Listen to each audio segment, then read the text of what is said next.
I'm a 27-year-old woman, and this story is about how my relationship with my dad fell apart over the years, starting from when I was a kid. Growing up, I was really close to my dad. My parents divorced when I was 8, and I lived primarily with my mom. But weekends with my dad were the highlight of my week. We'd go hiking, work on little projects around his house, and he'd always remind me how proud he was of me. That's why what happened later hurt so much. Things started to change when I was 13. My dad started dating Julia, who had 2 kids from her previous marriage, Lucas and Lily. Lucas was 12, and Lily was 10 at the time. At first, I was excited because I thought I'd have more people to hang out with. But when they moved in, everything shifted. Julia decided to quit her job to focus on Lucas and Lily. My dad, who already worked long hours, had to take on even more overtime to make up for the loss of income. This meant he was around less, and when he was home, most of his attention was on making Julia and her kids feel comfortable. I tried to adjust, but it became obvious pretty quickly that I wasn't part of their little unit. Family dinners were always about what Lucas and Lily had going on. Lucas played soccer, and Lily was into cheerleading. My own accomplishments, like making the honor roll or winning a writing contest, barely got a nod.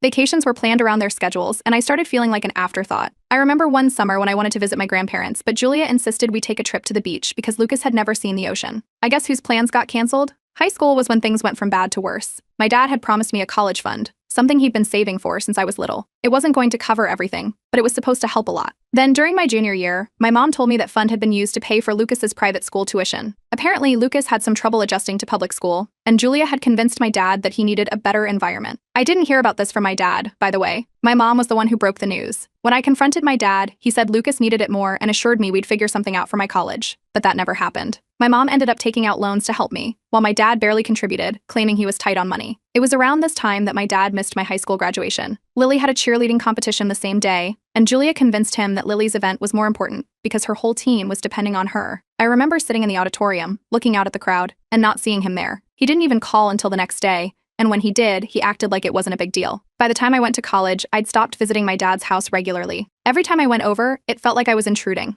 Julia would make these passive-aggressive comments about how I was so busy that I didn't have time for family. Dinners were always centered around Lucas and Lily's lives, and any attempts I made to talk about my own experiences were brushed aside. Once, I mentioned struggling with a tough class, and Julia responded by talking about Lucas's plans to study engineering. It was like I didn't exist. I tried to patch things up a few times. I'd suggest going out for lunch with just my dad, but somehow, Julia and the kids always ended up tagging along. If I ever brought up how I felt excluded, my dad would tell me I was too sensitive or that I was misinterpreting things. It felt like banging my head against a wall. The resentment built up slowly, but it really hit me when I looked back and realized how many promises my dad had broken. He used to tell me I was his priority, but his actions said otherwise. Julia had this way of making it clear that I wasn't really part of the family. One Christmas, I got a generic gift card while Lucas and Lily got these elaborate, personalized presents. I tried to brush it off, but it stung. Eventually, I stopped trying. Every interaction with my dad felt like a reminder that I was less important than Julia's kids. He didn't notice how distant I'd become, or if he did, he didn't care enough to do anything about it. By the time I graduated college, our relationship was barely hanging on by a thread. Looking back, I think the hardest part wasn't losing the relationship I had with my dad.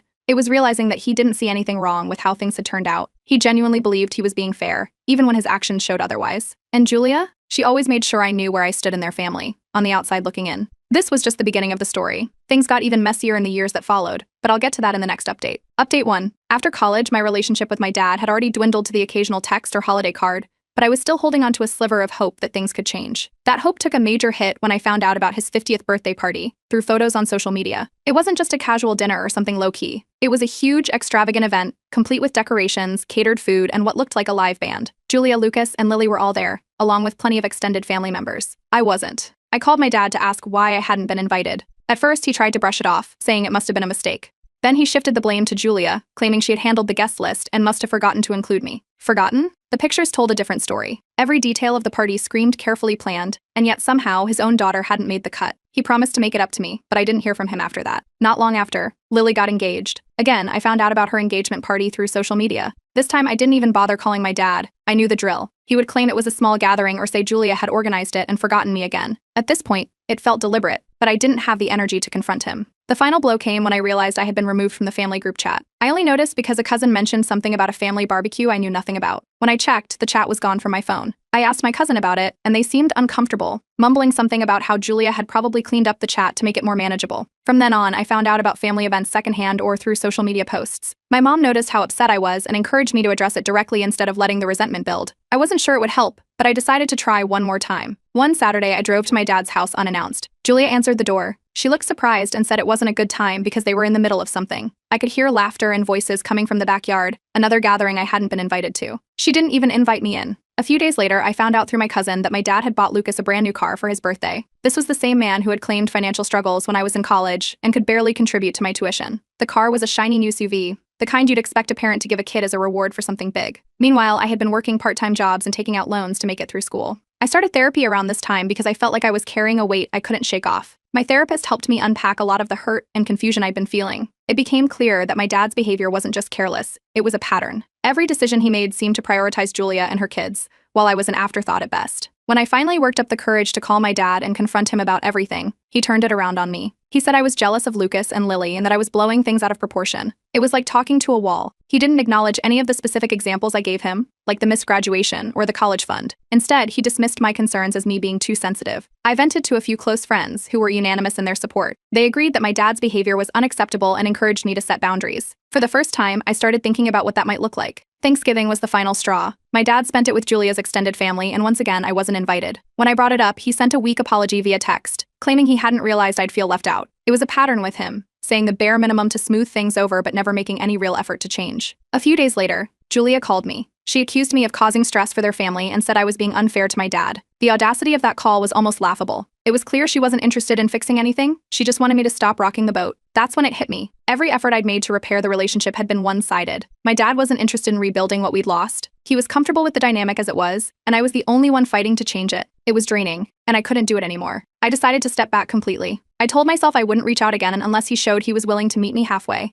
For the first time, I started focusing on my own mental health instead of trying to hold on to a relationship that clearly didn't matter to him. Update 2. After deciding to step back from my dad, I made it clear to him that I wouldn't engage unless he put in a genuine effort to include me as part of his family. I wasn't asking for much, just the same basic respect and acknowledgement that Lucas and Lily got without question. I sent him a message explaining this and didn't hear back. Days turned into weeks and then months. He completely stopped reaching out. At first, it felt like a relief. No more half-hearted apologies or dismissive excuses. But as time went on, the silence was deafening. My mom was my rock during this time. She encouraged me to focus on the parts of my life I could control, my career, my friendships, and hobbies. With her support, I started putting all my energy into my work. It paid off. A few months later, I got a promotion that came with a pay bump and more responsibility. For the first time in a while, I felt like I was on solid ground, building a life that didn't revolve around seeking my dad's approval. Just when I thought things had quieted down, I started hearing whispers from extended family. Julia had been spreading rumors about me, calling me selfish and ungrateful. According to her, I was the one tearing the family apart. She'd conveniently left out any mention of the years of exclusion and broken promises. One of my cousins pulled me aside at a family event and confirmed what I'd suspected for a while. Julia had been steering my dad's decisions since the beginning. She had allegedly encouraged him to focus on Lucas and Lily because they needed stability after their parents' divorce. I guess stability didn't extend to me. My therapist suggested writing a letter to my dad. The idea was to articulate everything I'd been feeling without the pressure of an immediate response. It wasn't about getting him to change. It was about getting closure for myself. I poured my heart into that letter, detailing every instance where I felt overlooked and replaced. When I finished, I didn't send it right away. I wasn't sure if I ever would. A few weeks later, a wedding invitation showed up in my mailbox. It was from Lily. The envelope didn't even have a personal note, just the standard card with the date, time, and venue. It felt like an afterthought, like someone had realized they should invite me at the last minute to avoid looking bad. I decided not to go. I knew it would just be another event where I'd feel like an outsider. Declining the invite sparked another round of drama. My dad called me, accusing me of being petty and selfish. He insisted that I attend the wedding to keep the peace and said it wasn't fair to Lily to drag our issues into her special day. It was the same script he'd used for years. Everything was about keeping Julia and her kids happy, no matter how much it cost me. I told him I wasn't going to the wedding, not out of spite, but because I didn't feel welcome. He didn't take it well. Things escalated when Julia took to social media. She posted a long, passive-aggressive rant about ungrateful family members who can't put aside their egos for one day. She didn't name me directly, but it was obvious who she was talking about. Some extended family chimed in to agree with her, but a few messaged me privately to offer their support. One aunt told me she admired how I was standing up for myself and not letting Julia's antics control me. I leaned heavily on my friends and therapists during this time. They reminded me that I wasn't wrong to set boundaries, even if it upset people. Their support helped me stay firm in my decision, despite the guilt tripping from my dad and the online drama. Then came the moment of clarity. I realized I was done tolerating the disrespect and emotional manipulation. I wasn't going to keep bending over backward for people who clearly didn't value me. If my dad and Julia wanted to paint me as the villain, so be it. I wasn't going to waste any more energy trying to prove my worth to them.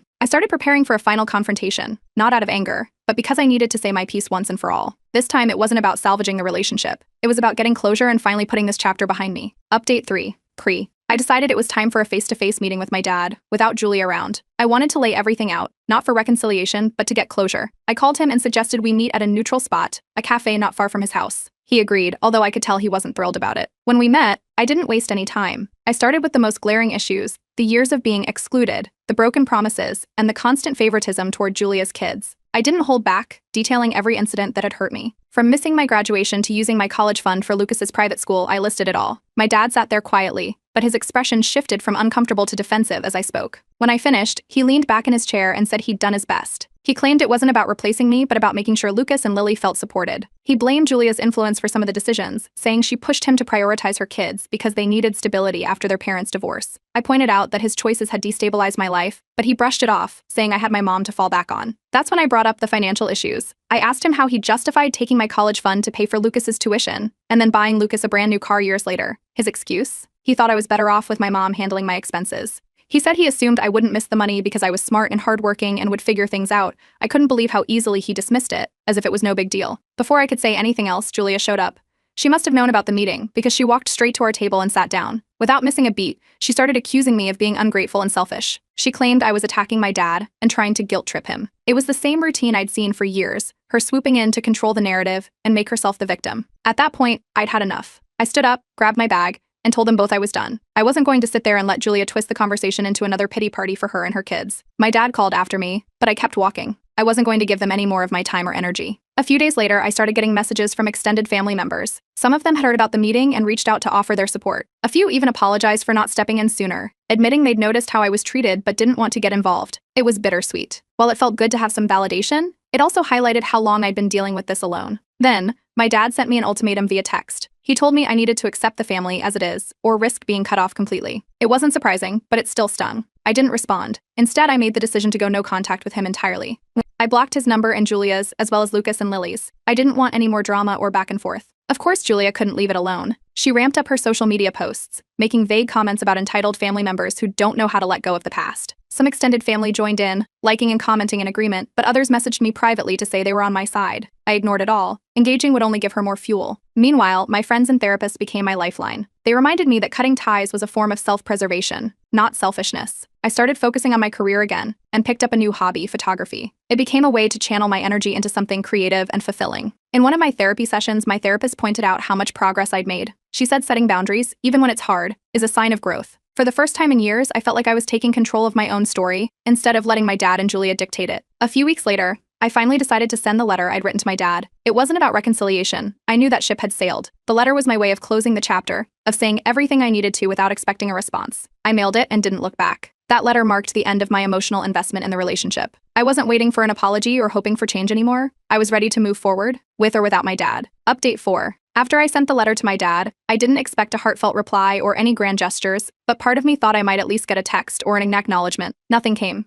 Days turned into weeks, and the silence only confirmed what I already knew. He wasn't going to change. The lack of response solidified my decision to move on. I started by cutting ties completely. I unfriended and blocked Julia, Lucas, and Lily on all social media platforms. I didn't want to see their posts or have them snooping on mine. It wasn't long before I heard about Julia's reaction. Extended family members started reaching out to let me know she was furious. She called me immature and accused me of trying to erase the family. The irony wasn't lost on me. This was the same woman who had excluded me for years. Not long after, my dad tried to mediate. He sent me a message not to reconcile, but to criticize me for creating unnecessary drama by blocking his wife and stepchildren. He claimed it was disrespectful and accused me of making things harder for everyone. I responded with a short, firm reply, reiterating that I wasn't interested in maintaining relationships with people who didn't treat me as family. His only response was a vague comment about how I'd regret cutting ties someday. I left it at that. Surprisingly, a few aunts and uncles reached out privately to express their support. They told me they understood why I had distanced myself and even shared their own frustrations with Julia's behavior over the years. One aunt admitted she'd always felt Julia had an agenda to push me out, but she hadn't wanted to get involved. Their messages were a small comfort, a reminder that not everyone in the family saw me as the villain Julia was painting me to be. Meanwhile, I threw myself into my work. The promotion I'd received earlier in the year had come with more responsibilities, but I found that immersing myself in my job was a great distraction. My efforts didn't go unnoticed. I started getting recognition from my boss, and a few months later, I was given the lead on a major project. It felt good to have something in my life that was entirely mine, untouched by the drama with my dad's family. Around this time, I reconnected with a few cousins I hadn't spoken to in years. It turned out I wasn't the only one who'd had issues with Julia. One cousin told me about a time when Julia had spread rumors about her after a minor disagreement, and another mentioned feeling sidelined during family events. Bonding over our shared frustrations brought us closer, and it felt like I was regaining a piece of the family I thought I'd lost. Of course, Julia didn't let up. Through mutual acquaintances, I found out she was spreading rumors about me, calling me a bad daughter and claiming I was only cutting ties because I was jealous of her kids. I chose not to engage. Responding would only give her more fuel, and I was determined not to stoop to her level. In therapy, I talked about everything that had happened and how I was handling it. My therapist pointed out how much progress I'd made in setting boundaries and prioritizing my well-being. Hearing that helped me see how far I'd come since I first started therapy. I wasn't the same person who had spent years trying to win my dad's approval. I was finally putting myself first. My mom was a constant source of encouragement throughout all of this. One evening, she told me how proud she was of my growth and resilience. It was a simple moment, but it meant the world to me. If nothing else, I had her unwavering support, and that was enough. An unexpected encounter brought some closure I didn't realize I needed. I ran into Lucas at a coffee shop near my office. He saw me, froze, and then quickly turned away, as if he hadn't noticed me. It was awkward, but it made one thing clear: our relationship was irreparable, and I was okay with that. As I reflected on everything that had happened, I couldn't help but think about my childhood. I'd been through so much, but I'd also grown stronger because of it. I recognized my own resilience and felt a sense of pride in how I'd navigated such a difficult situation. The opportunity for a fresh start came unexpectedly. My company offered me a chance to transfer to a new branch in a different city. It was a big move, but it felt like the perfect way to close this chapter of my life. I accepted the offer and began preparing for the next phase of my journey. This wasn't the ending I'd imagined when I was younger, but it was the one I needed. For the first time in years, I felt free. Update 5. Moving to a new city was exactly the reset I needed. My first few weeks were filled with unpacking, exploring the neighborhood, and settling into my new routine. It was refreshing to be in a place where no one knew my story, where I could just be myself without the weight of my family's drama hanging over me. I started attending networking events through work, and even joined a rock climbing group on a whim. I wasn't great at it, but learning something new gave me a sense of accomplishment. The group was welcoming, and before long, I was making friends who shared my love for adventure and personal growth. Each climb felt symbolic, like I was leaving my past behind one foothold at a time. A few months in, my dad broke the silence. He sent me a long email that caught me off guard. The tone was apologetic, but as I read through it, I noticed how much of it was focused on justifying his actions. He wrote about how hard it was to balance two families, how he thought I'd understand, and how he'd always tried his best. He acknowledged a few mistakes but framed them as necessary sacrifices for the greater good of his new family. It didn't sit right with me. The email felt less like an apology and more like an attempt to ease his own guilt. There was no real accountability, no acknowledgement of the damage his choices had caused. After reading it twice, I decided not to reply. Engaging would only reopen wounds I was working hard to heal. I left the email unanswered and moved on. Not long after, Lily called me out of the blue. Her wedding was approaching, and she wanted me to attend. She framed it as an opportunity to repair the family. The conversation was awkward, especially since we hadn't spoken in years. It felt less like a genuine olive branch and more like an obligation she was trying to fulfill. I politely declined, knowing my presence would only make things uncomfortable for everyone involved. Word of my refusal spread quickly. Julia, predictably, didn't take it well. I heard from a cousin that she was calling me selfish again and blaming me for creating division in the family. It was almost funny at this point. No matter what I did, I was always the villain in her narrative. Instead of letting it get to me, I took it as further confirmation that keeping my distance was the right choice. Meanwhile, things at work were going better than ever. I was put in charge of a major project that ended up being a huge success. At the company's quarterly meeting, I was recognized with an award for my contributions. It was a proud moment, and it reinforced that I was building something meaningful for myself, completely separate from my family drama. My mom flew out to visit me not long after. She'd been my biggest cheerleader throughout this entire ordeal, and having her there to celebrate my successes felt like the ultimate validation. We spent the weekend exploring the city, trying new restaurants, and reminiscing about how far I'd come. She reminded me that I wasn't just surviving, I was thriving. During one of my therapy sessions, my therapist suggested that I might not need regular appointments anymore. She pointed out how much progress I'd made in managing my emotions and setting healthy boundaries. It felt like a milestone moment, a sign that I was truly moving forward. I decided to take a break from therapy, knowing I could always return if I needed to. As part of my journey toward closure, I donated an old keepsake from my dad to a local charity. It was a small, sentimental item I'd held onto for years, but letting it go felt symbolic, like I was releasing the last bit of emotional baggage tied to our relationship. It was freeing in a way I hadn't expected. An unexpected message came from one of Julia's extended family members. They apologized for not supporting me sooner and shared that many people in the family had seen through Julia's manipulation for years. They admitted they hadn't spoken up because they didn't want to create conflict, but they wanted me to know I wasn't alone. It was a small gesture, but it meant a lot to hear someone else validate my experience. Around this time, I started dating someone new. It was early days, but the relationship felt different, healthier. I realized how much more confident I was in setting boundaries and communicating my needs, something I'd struggled with in the past. For the first time, I felt like I was building something that wasn't overshadowed by the weight of my family's history. As I looked back on everything that had happened, I couldn't help but feel grateful for the strength I'd gained. Cutting ties with my dad's family hadn't been easy, but it had been necessary. I was happier, healthier, and more focused than I'd ever been. While I couldn't change the past, I was proud of how I'd taken control of my future. This was my story, not defined by the pain I'd endured, but by the growth and resilience that had come from it.